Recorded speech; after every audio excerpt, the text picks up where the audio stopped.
because of the fact that we already knew we were at risk of having cancer. To some extent, it was kind of like a matter of fact that it could just happen to any of us. It's just when. So I didn't really feel anger.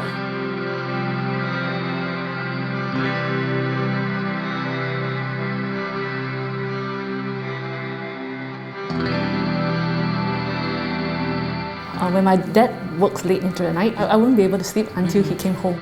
I did develop a bit of anxiety or fear of losing someone.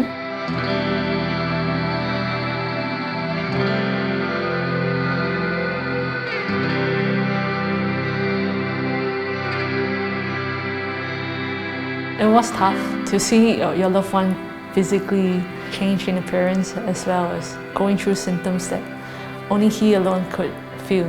There were nights that he was sleeping, but yet he was having hiccups. So it was very hard to imagine that someone could be able to rest adequately in such a manner. There were definitely times that I felt very helpless. I would pray that God would more or less take him home soon so that he did not have to suffer more. But at the same time, of course, with such a prayer, you also inevitably know that he is going to go.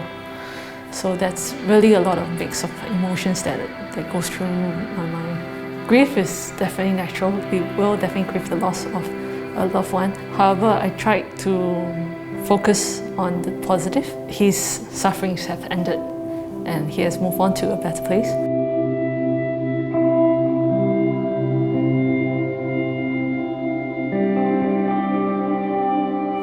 So I've learned that I'm actually much more resilient, more than I ever thought I actually am. I've learned acceptance, learning to accept situations that is beyond my control. I would not say that I easily accept them, but it comes, I would say, at a faster pace as compared to others.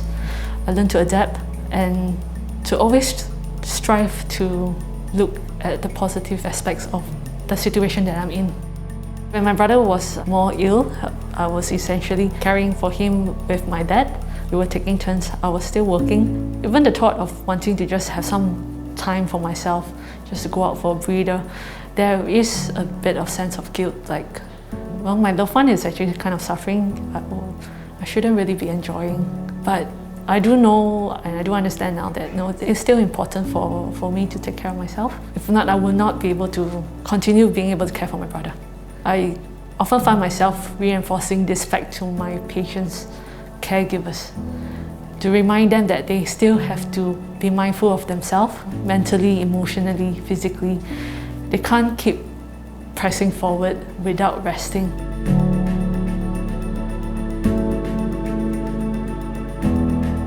It's okay to not be okay, to let your emotions show. Seek people that are closest to you. Let them be there to support you. You don't have to go through a hard time on your own. It's okay to seek help.